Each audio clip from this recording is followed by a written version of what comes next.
Hi guys, in this short video I'm going to show you how to fix every time you open a Chromium based browser, it asks you for the password.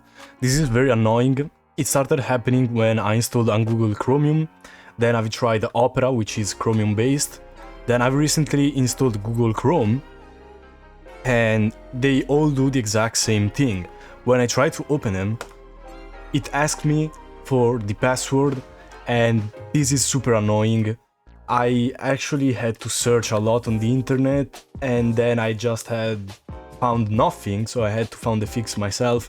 I'm going to share the fix in this video. So yeah, I have to input the password now if I want to open the browser with all my passwords saved. As you can see, I was trying to find the fix, but I wasn't able to find the fix. Now, the way to fix it, and I'm on GNOME, this will be applied to GNOME, KDE, and other desktop environments probably have their app. I don't know if they use the GNOME app.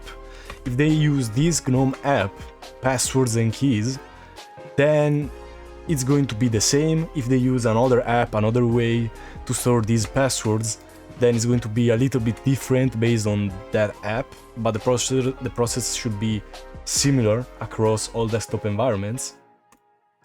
So you basically open the app, you just search for password, or you just search for key.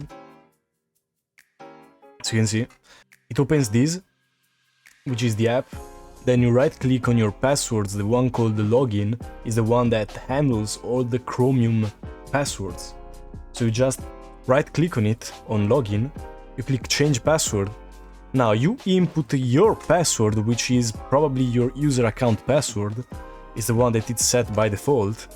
And here, when it asks you choose for a new password, you just don't text or don't type anything. Just click continue, store passwords unencrypted, and yeah, you click continue, and next time you reboot the computer, it won't ask for anything. It will just be as smooth, it will be open instantly.